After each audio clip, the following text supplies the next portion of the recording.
Welcome back to the channel, everyone. This is a long-awaited interview. I'm kicking off the interview series once again. Today, I have with me two very special guests, Tessa and Matt, from DebateSpaces. They're the founders of this organization that's really cool. It's a nonprofit for helping expand debate kind of internationally. Does a lot of work I'm sure we'll hear about today. Some of my first questions for you guys are about that. But first, maybe I can have you two introduce yourselves, like who are you? What has your debate experience been like? And then we'll ask some questions about the organization from there. Sure, yeah, I'm happy to start. So I first got involved with debate in high school. I was a high school public forum debater starting my sophomore year and going through senior year.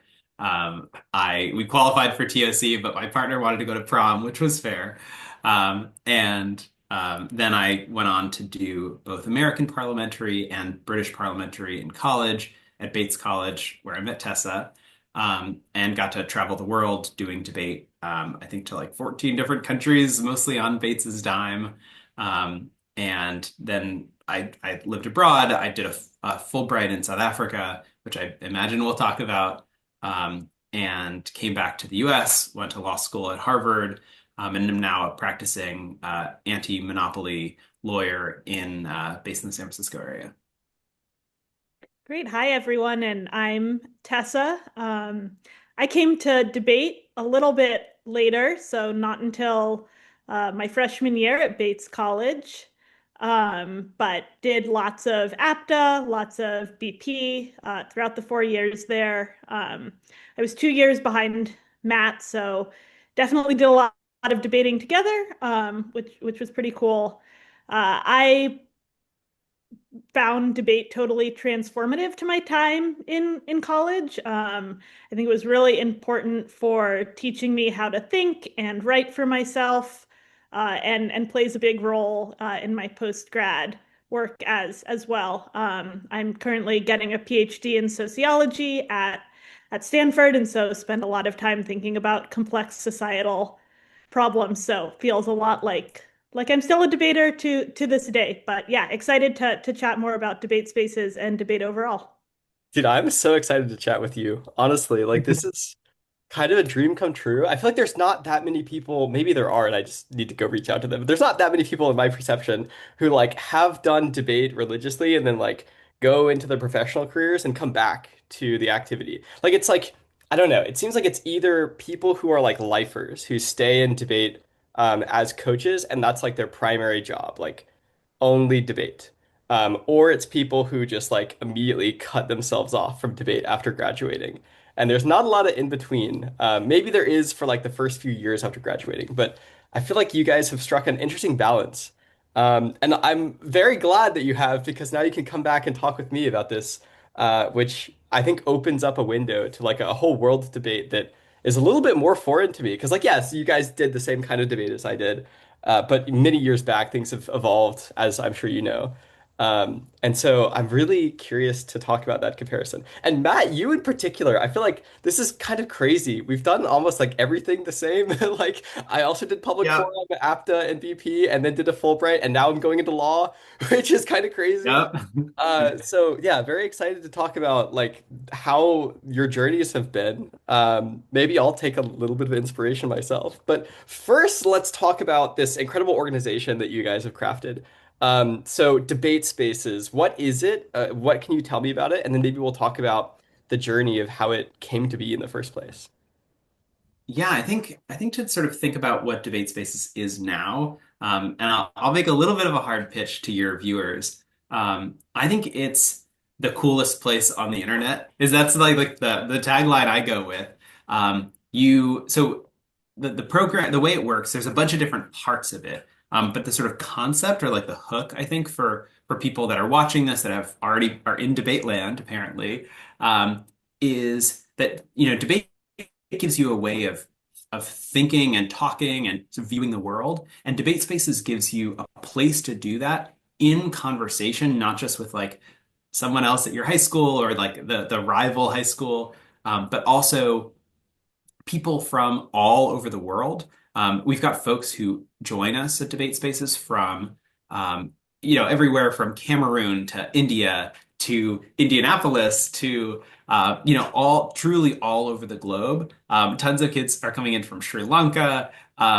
We've got, it's just this incredible place where you come together with peers to talk about hard issues, talk about things that are facing the world, things that are facing you at your school or in your community, and then hearing that same but very different perspective from other people.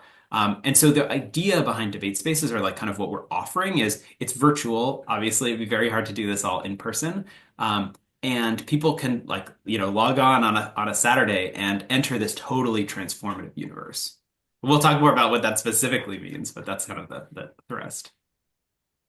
Yeah, that makes sense. Cool. So yeah, I guess maybe first I'll talk about like background of how this got started in the first place and how it's transformed, and then we'll get into specifics of like what is actually involved in like day-to-day curricula, for example. So yeah, how did this strike you with inspiration, first of all, and then how did you actually go about bringing it to life? I feel like I've had all sorts of like random ideas like this, and they always sort of stay in the group chats, but this one. I'll Yeah, that's a fair point. Trust me, I've got plenty more ideas in the group chats that, for good reason, have never come to life. But I felt kind of empowered by the structure of Fulbright. I don't know if you felt the same way, but the sort of job description of a lot of the English teaching Fulbrights is they place you in a country, they place you at a school, they give you like basically 20 hours a week of job responsibilities, which is about half time, or to a former debater, like 1/8 time. And then you've got and then they're like, and then do something else, do something cool, something fun, something exciting. And I felt like I was living in South Africa at the time. I was outside of Cape Town in a town called Stellenbosch. And there was something that really struck me while being there. One thing that people I probably know about South Africa is that it's a very historically very divided country. I think one thing that people don't always realize is how much that division has stuck.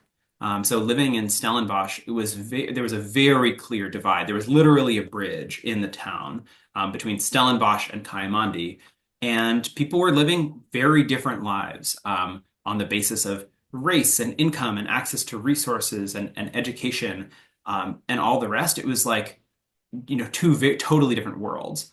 I was living on like the sort of like rich white side of Stellenbosch, and I was working at a school in Kayamandi um, at Makapula Secondary School. Give them a shout out. And it was it was just very clear to me that there were not that many people that were kind of crossing that bridge, and that the sort of the separations were vast. And I learned through my time in debate, in part, I did some work in debate in Rwanda before, like in between college and going to South Africa.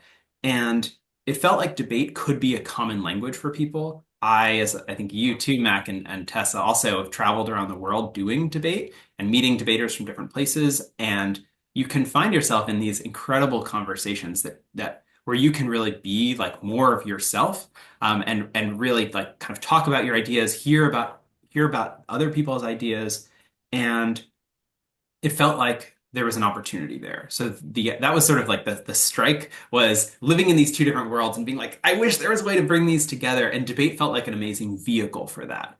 And then I've got to throw some credit to my mom, who I sort of had this idea. I wanted to do something where I brought middle schoolers and high schoolers together from both sides of Stellenbosch, and I kind of wanted to do it, but I never quite got it off the ground. And as my mom was leaving after visiting, was like, that thing you told me about, like, you should really try to do that thing. Like, see, what'll it take? Like, go make it happen. And so I printed out some flyers and like ran around to the schools in the area and was like, hey, like, I'm doing this thing. I got space at the university where they would let us host this after school program. And the idea was to draw in middle schoolers from these two different communities that were like a mile apart. And then, I finagled the schools to let me do it. We brought kids together, and the actual thing was transformative. I can talk about some of that if it'd be interesting. Like what were those conversations like? Yeah, sure, go for it. We've got time. So, so the students were awesome. They were just like they were wonderful kids. They were super energetic. They wanted to talk about debate, but they also just wanted to talk about their lives. And we were able to sort of bridge, kind of do both at the same time, and have them, they played some games. They sort of grappled with topics, like debate topics, but we also just had somewhat unstructured conversations where we sat in a circle and talked about what challenges kids were facing. And on the Stellenbosch side of town, there were students that were talking about, they were getting pressure from their parents or at school, and that was one of the big challenges they were facing. And then the students from the Kayamandi side told us about how their group of friends, like those three girls, on their walk home from debate spaces the week before, had been robbed at knife point. And it was like, whoa, like we are talking very different languages. And it's like it's a small thing to bring people together and have them to like talk about their lives and explore the challenges they're facing. But I think it can be really important, both in Stellenbosch, and Tessa could talk about Boston and how it's grown from there. But like there's people that are like all over. People are living in close proximity or far away from each other, that have such different experiences. And I feel like debate and the framework of debate can be a really powerful way to bring those into conversation. Yeah, that's incredible. Yeah, Tessa, maybe you can talk me through how this transitioned to Boston and became maybe like more of a real, like structured organization there. Yeah, definitely. So Matt came back from his Fulbright in South Africa, and we were having all these conversations about what debate spaces looked like in Stellenbosch, and we were both living in Boston at the time, and sort of had this realization that like, yes, the context is very different than South Africa, the history of the United States. Like, the US has its own challenging history.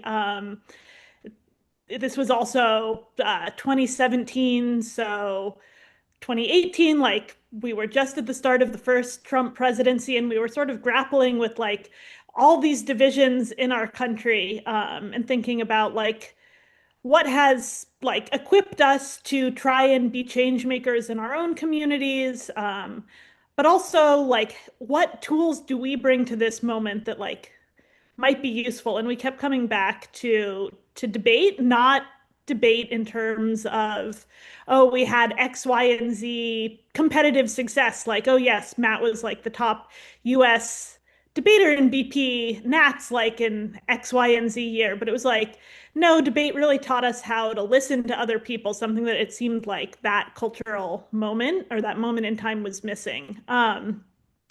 And so we started to think about like, is there a role for debate spaces in Boston where we both were at the time? And the answer seemed clearly to be yes. But we were interested in like creating. Boston has lots of great debate programs. They have the Urban Debate League, which is doing like really incredible work with the public schools. There's obviously lots of private schools and other debate leagues. And so we didn't want to just start more debate teams. We were like really interested in trying to figure out how to create space for people who might want to use debate in other ways for advocacy, to make connection across difference, like create a space for people who are interested in debate for those reasons. And of course, we thought like, oh, you know, if you're having more conversations about debate, that's also going to help you be more competitive, as well. And so that was sort of the beginning of Debate Spaces Boston, and similar to its origin stories in South Africa. We started small. We partnered with the Boston Urban Debate League and brought some public schools together. We started reaching out to some private schools. I think the first iteration of debate spaces was just like random smatterings of like Saturday programs where we'd get like 20 random students in the room, and 20 is generous. we'd play Claymore and Impact games. but it like pretty clearly, pretty early on, we really felt like, oh, we have something that's unique here, and we have something that students really enjoy. And they told us, was something that they kept actively coming back for more, that this was different than other debate programming out there. And then it turned into 2020, and obviously the whole world turned upside down. And we sort of had to grapple once again with like what is this organization? It was no longer Debate Spaces for Maths Fulbright in South Africa. It was no longer our in-person programming in Boston. It was like, okay, we've got to like revisit what this organization is once again, redefine it. Yeah, that makes sense. So then, hence the shift to remote debate spaces, what we now know as debate spaces, I guess. So Yeah. throughout all of this, like you've been talking about both in South Africa and Boston and now remotely, how a lot of the mission of this is like bringing together people from different backgrounds who have different ideas about things, different contexts that they're coming from. I was wondering, how have you found success in outreach to different communities? I think that one challenge that I've noticed across a lot of other debate programs is like it's very, I don't know, like very homogenous in the audience that is being targeted, or the audience at least that is receptive. And so, how do you break those kinds of barriers in the name of like creating more access to debate across diverse spaces? I'll say one thing for me that's always been amazing about the debate world is that it's really broad. It exists in so many different places, and then it's also really thick. Like once you get into one place, like the community runs so deep. And so I had like through my travels in college and thereafter, like I think in between the Oxford and Cambridge debate tournaments when I was in college, I went to Morocco and somehow like just through some like face cold Facebook messages, I ended up having dinner with like the board of the Moroccan national debate team, like the college team, like the college debate program. And like there just is this community that's interwoven. And in early in the pandemic, we were looking for a space for students to talk about like this wild thing that was happening to all of us at once across the world, and and some things that were local, Black Lives Matter, like local more or less to the United States, and other sort of movements that were ongoing. And we were like, all right, let's reach out to our debate spaces students and let's find a way for them to be able to talk about these things that they might not be getting at home or in Zoom school. Um, and and then we were like, all right, let's post it on an international forum. Like, let's see what happens, right? One of these international debate Facebook groups. And the uptick was wild. At first, we were like, wait, we can't have like 30 kids from Sri Lanka. Like, we're currently a program of like of 30 itself. Like we definitely had we just got traction. People were like, this is exciting, this is cool. Let's post it on our national WhatsApp group. And all of a sudden, there were so many students that were excited about it. And so I do think that that interconnectedness of the debate community was amazing. We started hiring. We're like, okay, we've got international students, and we're trying to find coaches. Like let's just post that too. And so we got like former like top judges at the World University Debating Championship, and they are people from different countries. They had experience and connections to their own countries, who then brought in students. And same thing within the United States. We're constantly like kind of being like discovered in like different parts, and I think we've got something to offer to each of those communities, and they have so much to offer to debate spaces. I think that's right for especially tapping into existing debate networks. But I think part of debate spaces also is trying to appeal to students who might be turned off initially from competitive debate. So I think it can be really intimidating to hear like I have to stand up for more than 5 minutes, talk without like a fully typed out speech. Like I can't imagine myself doing that. Like why would I put myself in that space? And so to reframe debate for people a little bit who might never compete at a debate tournament. And I think that that's fine, right? We all have different interests and choose to spend our time differently. But for people who are like, I see that there's value to learning how to approach a problem really critically, to be able to evaluate evidence, to be able to hear an argument and within the span of a couple of minutes, come up with a couple responses. And maybe they're not the right responses, or maybe they're not the most compelling, but like at least I can engage someone in a conversation. And so to say we have a program where the like final outcome isn't we expect you to go to a tournament, but like we expect you to attend a Saturday program where you get to have a conversation with someone who you've never met before in a super low stakes environment just appeals to debaters, but also to people who would never join the debate team in the first place. And so I think a big part of us is not only reaching communities who might not have access to debate teams, but also reaching students in communities that do have debate teams and saying like maybe the debate team isn't right for you, but that doesn't mean DebateSpaces isn't right for you. That's really interesting. I feel like this is a very unique perspective on like what debate has to offer beyond competition. I feel like often debate is very insular, where it's like cookie clicker, you know? You're just doing more debate so that you could do more debate so that you could do more debate. And it's like it never has like an end that is outside of itself. And so I wonder, like, I guess the broad question I want to ask you guys is just like, why do you think debate is important? Or like, what does debate mean to you? I think that's a great question and one I wish more debaters asked themselves. And it's probably a different, like every person probably has a pretty different response to it. But for me personally, like growing up, I had all of these big ideas of like, oh, I want to change the world in X, Y, and Z way, right? Like I'm going to date myself here, but like when I was in middle school, the big question of the day was like there's a hole in the ozone layer. What are we going to do about that? So I like had this elaborate plan to like fire a cannon to fix the hole in the, I don't know. I was in sixth grade.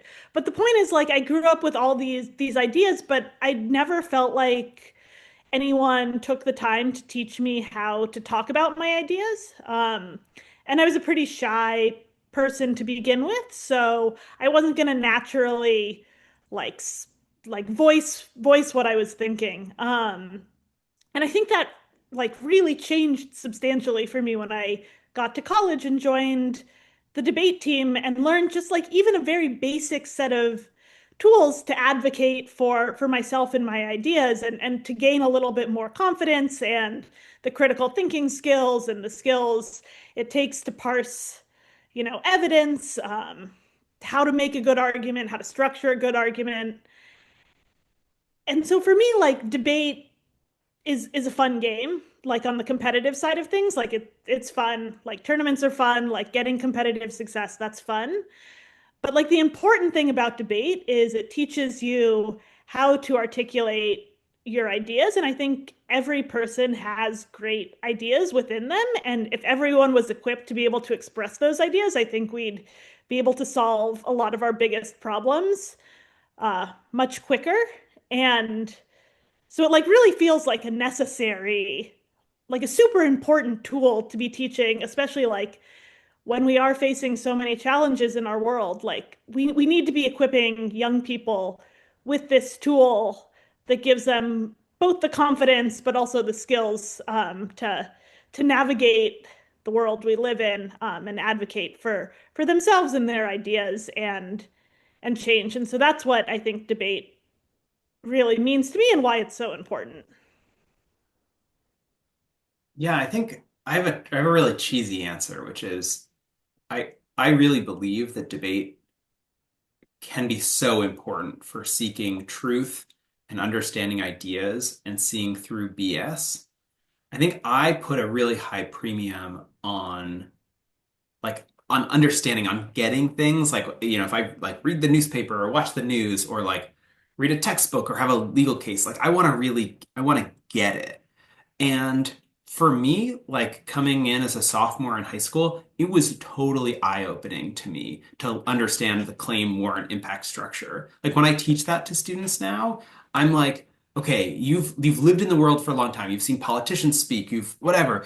And in every good argument, there are three parts. You might not know what they're called. Even the person speaking might not know what they're called. But there is this sort of like fundamental, like kind of structure underlying so much of like information flow in the world. And so being able to sort of cut through and when you get exposed to something, be like, all right, like there's no warrant there, or like what's the point? Like there's no impact.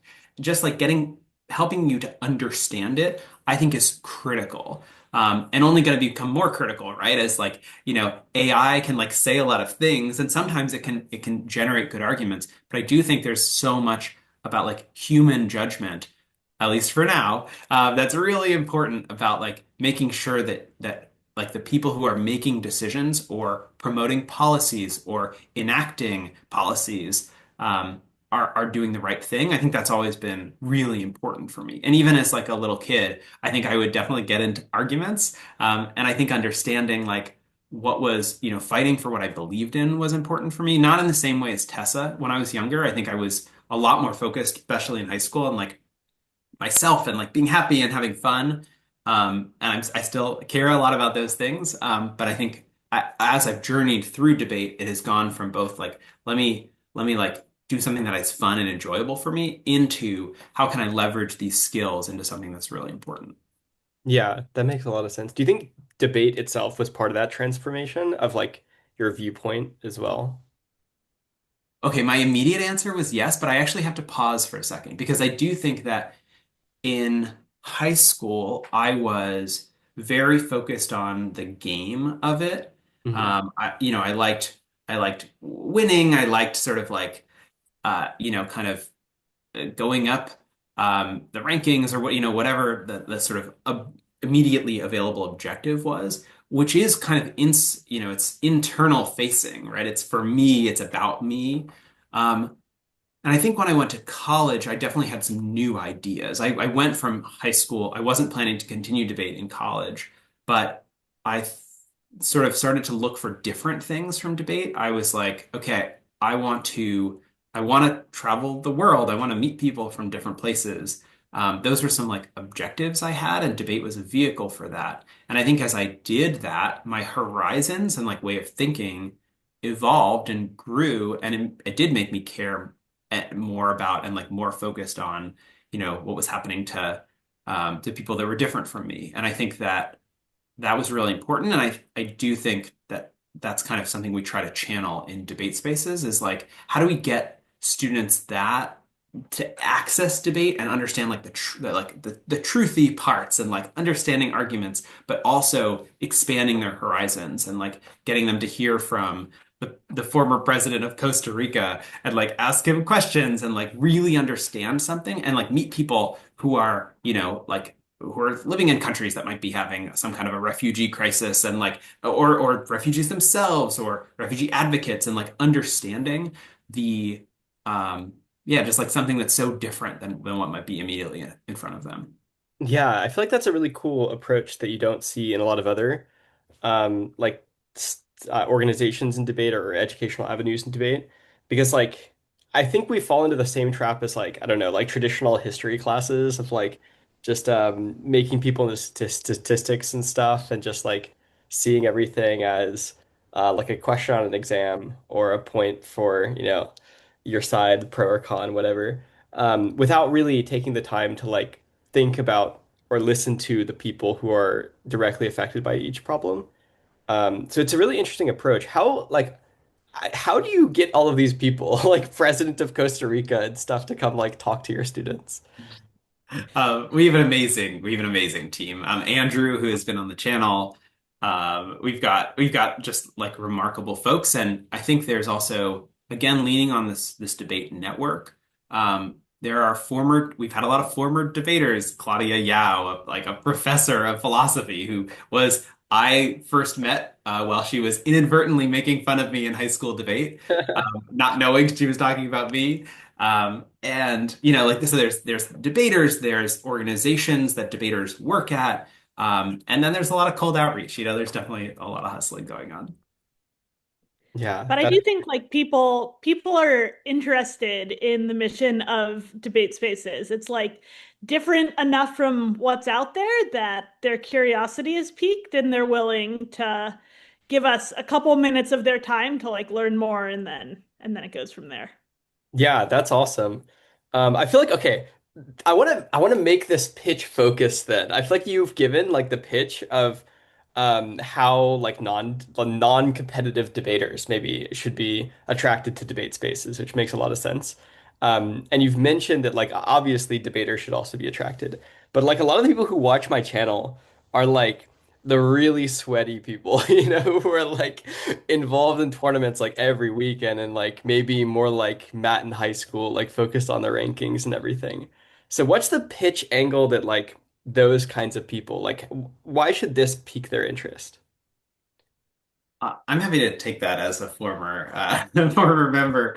Um, I think that the one thing that took me a long time to learn in debate, I don't think I learned it in high school debate.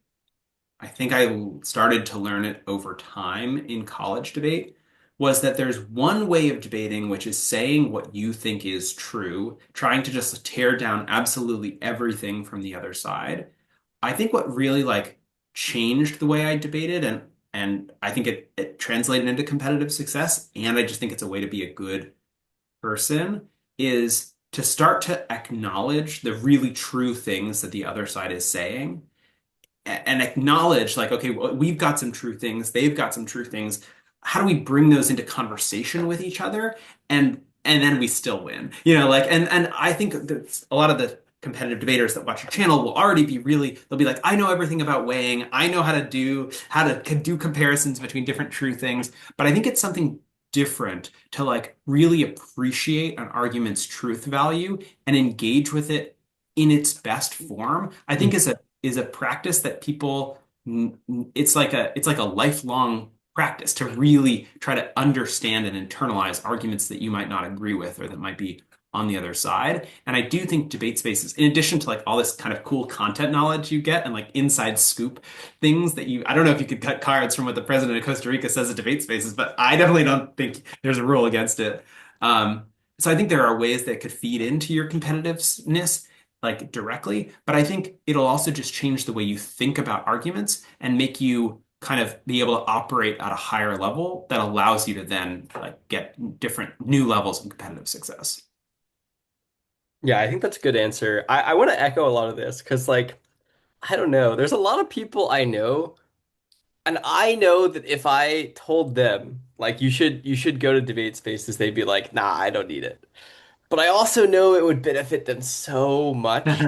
I think specifically where we're at in like circuit level public forum debate in particular today, which is where a lot of my audience is from, is I think like a very, very different kind of game than the kind of game in like world schools debate, for instance, or other kinds of debate, things that like my parents probably think of when they think the word debate. And so for that reason, like it's gotten so like technical, but really it's just gotten so different that people think that they don't need those skills anymore. And I think also for that reason, it's become more and more just like focus on only the game. It's become more and more self-referential in that sense, as we like abstract further and further away from truthiness or whatever.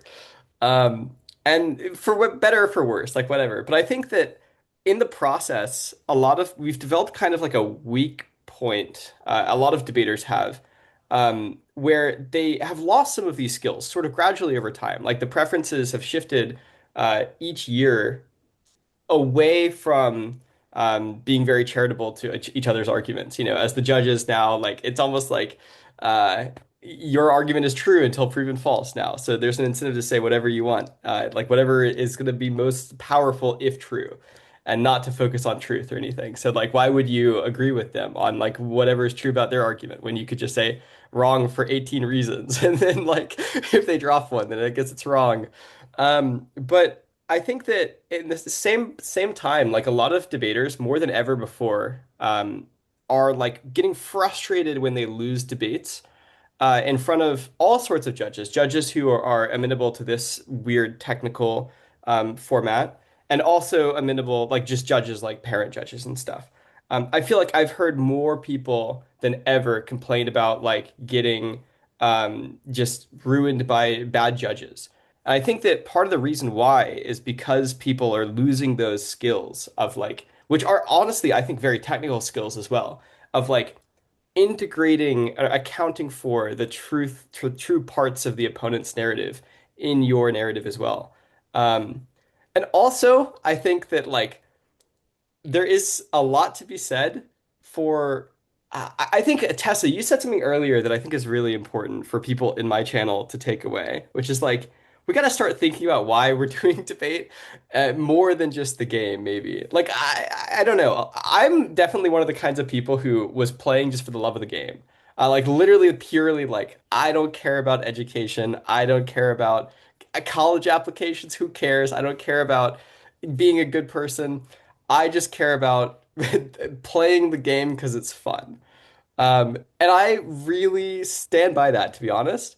But also, like, you can play it because it's fun and also have some sort of impact beyond the game that is not accidental. You can be intentional about, like, and I think there's a responsibility maybe that people are kind of ignoring. Uh, Yeah, well, and I would just add, like, sometimes thinking about the impact that you can have through something makes the game more fun. Like, yeah. I'm not saying this shouldn't be a game or it shouldn't be fun. Like, there's certainly a game aspect to debate. But I think for a lot of people, like thinking about how debate can be part of your entire life, both like at practice, on the weekends at tournaments, but also woven throughout, makes it more fun. Like you can play the game all the time. Yeah, absolutely. I completely agree with that. And so like, But yeah, go ahead.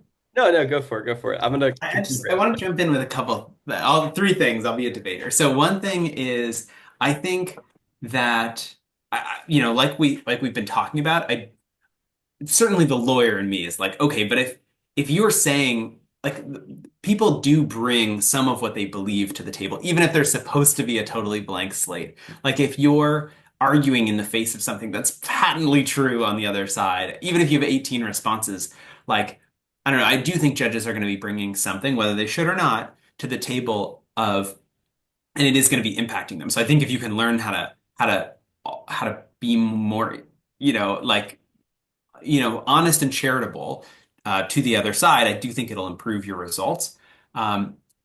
Two, like if you're doubtful of that, like give us one chance. Like come to debate spaces and like see if it does change your perspective. See if you learn something. See if you have fun or like get something that's outside of of what you've been doing so far. And third, like if you have all the answers, if you're sitting there and you're like, no, I know everything about debate. I'm the best debater there is.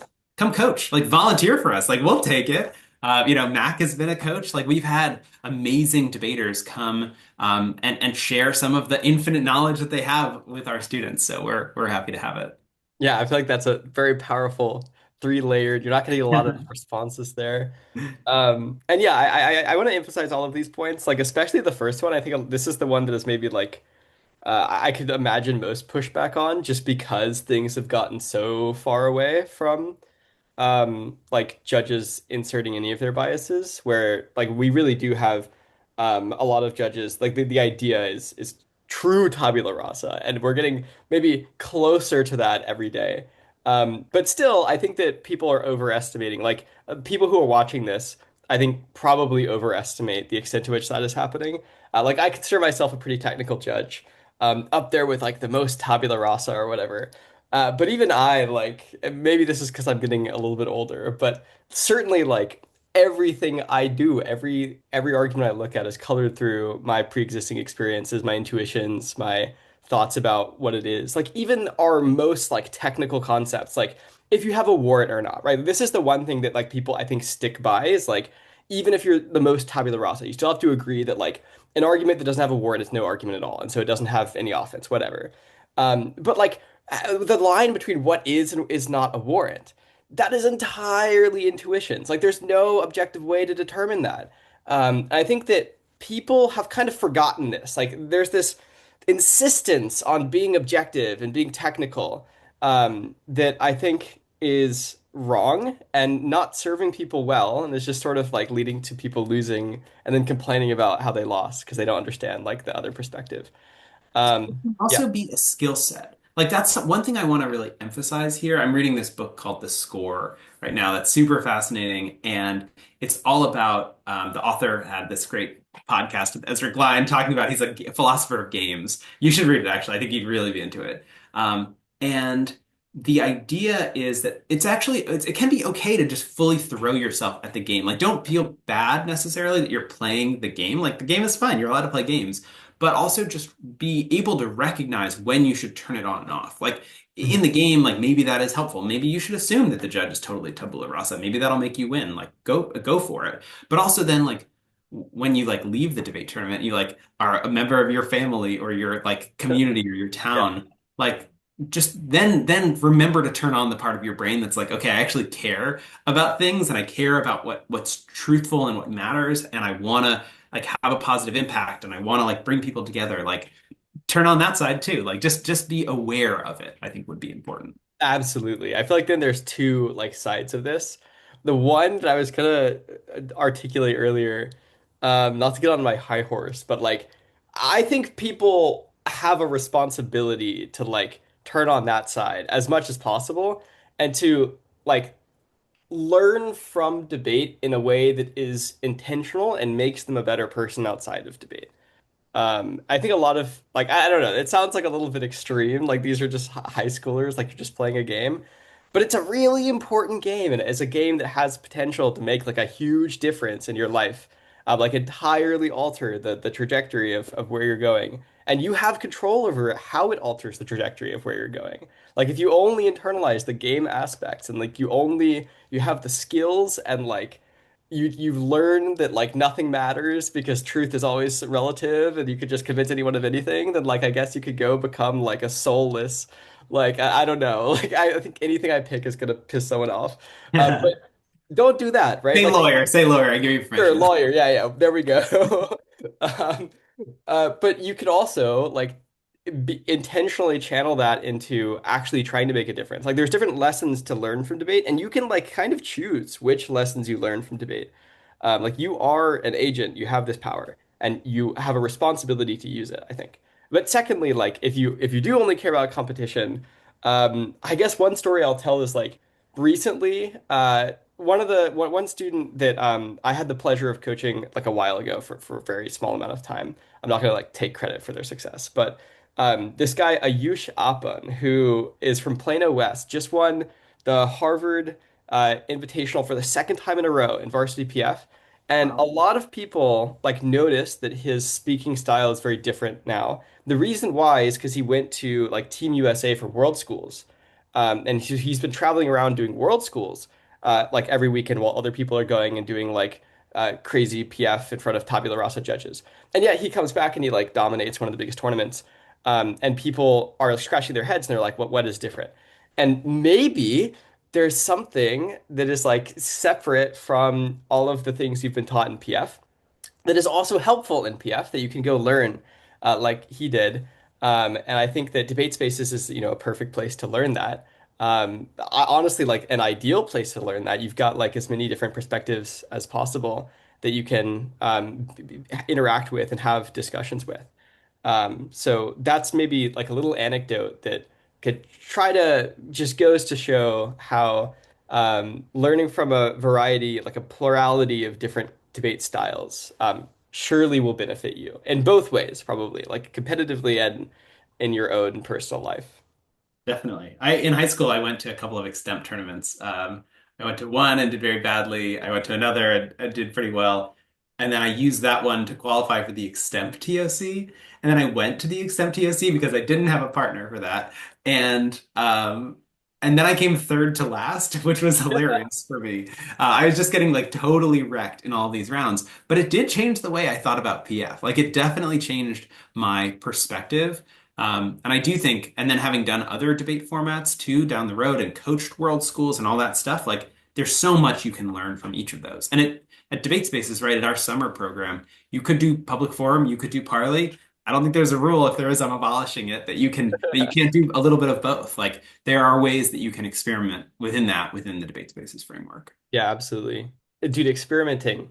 I feel like that's like the sweet spot because like that is what makes things more fun, I think. Like one thing that I'm very sad about is a lot of people in PF nowadays are just sort of like literally copying each other and like not really innovating very much. There's the sense that like there's like maybe like six teams at the top and like they get to decide what to do and then everyone else just copies them and then it's all bland and boring and maybe you win that way, but like you're never gonna do it as well as they do, and so you're capped competitively and you're capped in terms of fun value. Like I just don't think that's a very fun game to play.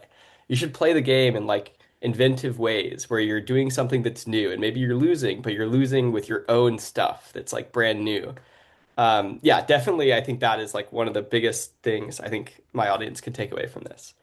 Okay, we've zoomed out quite a bit to like philosophy about debate. Let's, for the last maybe like 15 minutes of this interview, let's zoom back in. I have a few more specific questions about debate spaces, and then we'll talk about how this has maybe influenced like your professional careers beyond debate on this sort of theme of debate influencing you outside of itself. So first, I was actually interested in how you managed to like scale debate spaces, how you got like funding for it and stuff. Like it's a nonprofit, evidently. I know that maybe I have viewers, I hope I have viewers who like want to do similar things. A lot of people I know are like really interested in making a difference in debate, but maybe like don't really know how. So what does like the business side look like? Yeah, and it's definitely it's hard to start a business, it's hard to start a nonprofit, it's hard to keep these things profitable. So definitely not something that we've cracked the code on at all. I think there's a couple things that Debate Spaces has going for it that has been really helpful. So one is, we have pretty low overhead, which is helpful. We I don't think we've talked too much about what our programming actually looks like. Yeah, I was gonna ask too. Maybe we could like weave those two questions into Yeah, one. yeah, yeah. I'll try my best here. So I would say the core of Debate Spaces is what we call the Debate Spaces Academy, which happens during the school year. So every other weekend, we bring students from around the world, from around the US, uh, to a shared Zoom space where we meet for 2 hours, and there's always a topic and then a debate skill that is the focus of that session. And so we're bringing in not only accomplished debate instructors, but also experts, whether they're from academia, whether they're from business or policy, whether they're politicians, somebody who's going to really speak to the content side of that issue. And so there's a question and answer with that expert. And so there's like really, I would say, concrete engagement with the topic, but then also a chance to practice some debate skills. So thinking about warrants, for example. Um, so that I would say is our flagship program. But we also have a summer program, which we launched for the first time last year. And so there we have two different summer programs that might speak to people with different sets of interests. So we have a program that's really focused on helping you take a deep dive into a new topic. So each week of the program, students would focus on a particular topic. So, for example, trade or migration or AI, climate change. And we'd again bring in a guest speaker or an expert who could speak to that. We also run a more traditional debate summer program where it is online still on Zoom, but we're a little bit more focused here on like what are the real skills that you need to be a competitive debater in world schools format or in public forum, or policy, for example. And so here we would be working with our instructors to run lots of technical workshops and really help students get up to speed so they're ready when the school year starts a couple weeks later to hit the ground running, for like a really competitive debate um, school year. So that I guess gives you some of the overview of our programs. But how do we fund all this? Yeah, this, like I said, is a hard question to answer. We really pull from a variety of different funding streams. So we, I think we're really fortunate early on to connect with a family foundation who was persuaded by our pitch, was interested in like education programs, after school programs, focused on building critical thinking skills, and we fit the bill for that. So sort of a lucky break, and a lot of our funding comes from them. But we also have tapped into the extensive debate alumni network, to bring in lots of donations. That way, people, I think, especially see debate as really formative to their careers, and so being able to give back to the community has been a huge thing. Yeah, Matt, what am I missing here? We work with Zeta charter schools in New York. We run in-person debate programming there. That's it's fun and a little experimental where we're both like in person in the classrooms and we're then plugging those students into our global opportunities. We've got tournaments that run every month where students can sign up, including your viewers, if they just want to like pop in and see if they can how they do it at one of our tournaments. And so students are then from New York are zooming in and debating against students from all over. And so we have a contract with that charter school.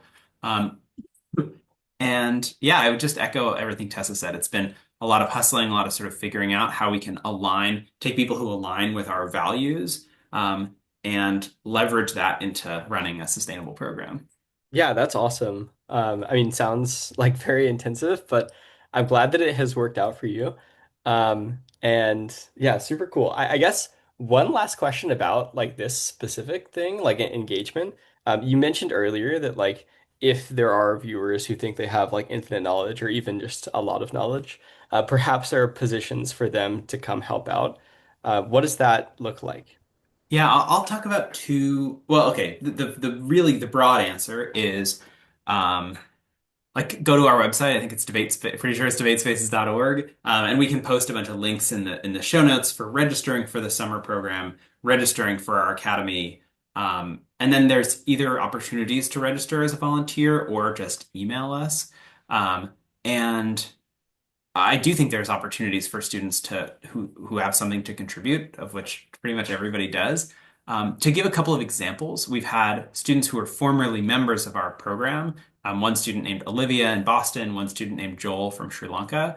And those students were like they were great in the program. They really had fun. They embraced it. And then they came on. We have this junior fellows program where students who are still in high school can volunteer and like help lead breakout rooms and sort of begin their debate teaching journey that some people might already be on.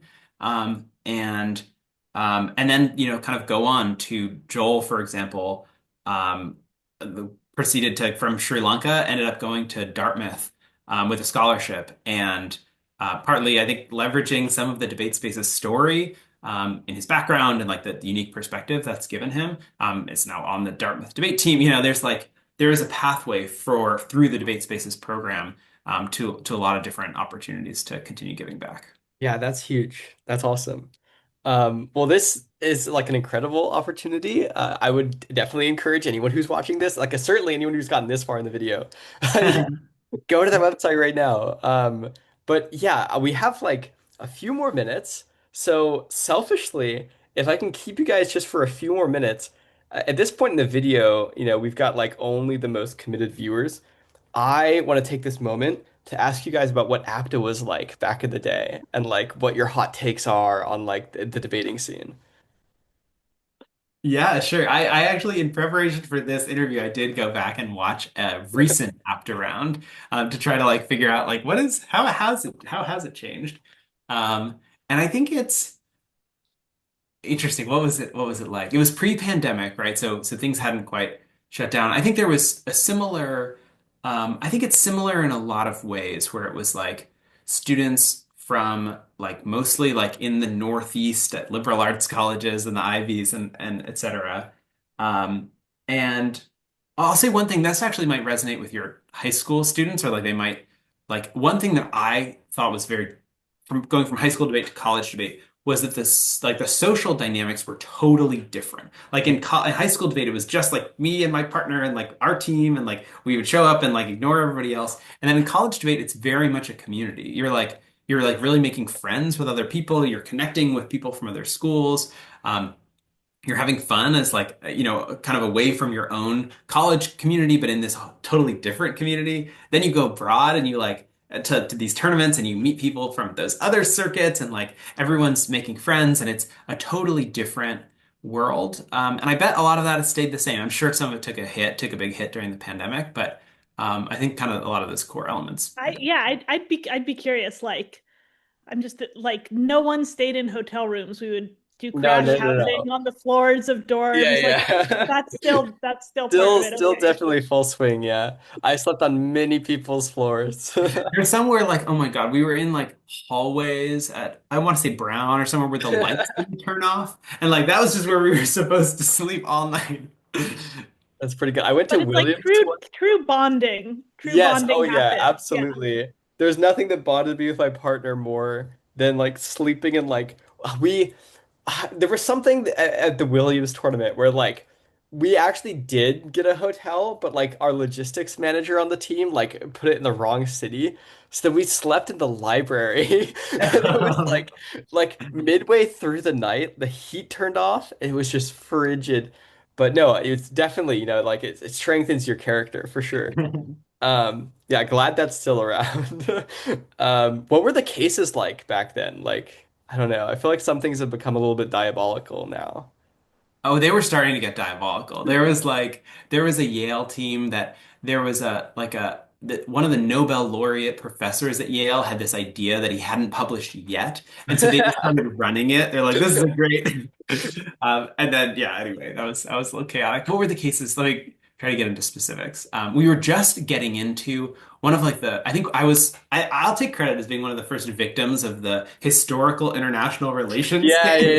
yeah. HIR classic. Yes, exactly, which became a big thing. We were going into nationals, I want to say our junior, maybe it was senior year, and like we had done very well in the school year. We were going up against a team that was, I think, lower in the bracket than we were. And they ran this case about like Japan and the Soviet Union during World War II, where there was a bunch of there were facts that they told you, and then there were like surprise facts that were probably on the front page of the New York Times, like in the 40s, that we didn't know. It was a total mess. So it was on the early wave of that, but totally there was a lot of like people running like fun and silly cases. Not like I feel like when I've read about like 80s and 90s APTA, it was like debates about like are Cheetos good? And like I don't think it was that. It was definitely a little more serious. But I don't know. I personally like I ran some cases about like I don't know, European monetary policy or things that I thought were interesting, but maybe nobody else did, or like radical versus liberal feminism and sort of like interesting conceptual topics. Yeah, there's a lot of fun stuff. I feel like the number of times I debated, is Taylor Swift a feminist? Numbered at least in the like 20s, if not 30s. That was, yeah, Amazing. everyone wanted to talk about that. That's pretty awesome. I feel like we've had our fair share of similar ones, but I feel like our year was moving away from HIR, Mm. ironically. Like there was like a whole wave of these like econ international relations debates. Um, and then moving more toward like more out there. Like people, I think people figured out it was strategic to like caveat everything, and the easiest way to do that was make like a fantasy universe or like some sort of Ah. fictional universe, and then like have the case take place in there. And so we had like a huge rise in those. Also because like they would be good for speaks because people would be like, "Oh, this is fun," but it's like it's just HAR, but like worse. Good times. Um, well, yeah, I mean, I've had a great time meeting you guys. I hope that we'll stay in touch. I'd love to continue being involved in some capacity with debate spaces. So yeah, we'll talk maybe more about that. But thank you so much for being on the channel and Yeah, for thanks so much for having us, and we'll definitely send you some links for the show notes. yes, yeah, sounds great. Yeah, thanks so much for having us on. This is really fun, and I it's exciting to be able to speak to an audience of committed debaters out there, because I do think that like having sat in their shoes, I wish I had something like Debate Spaces to be a part of in high school or middle school to start getting introduced to this global debate community earlier, and have a I feel like there is so much that a student can get out of it if they immerse themselves in this and yeah, we're excited to welcome them into the community. Yeah, totally. Okay.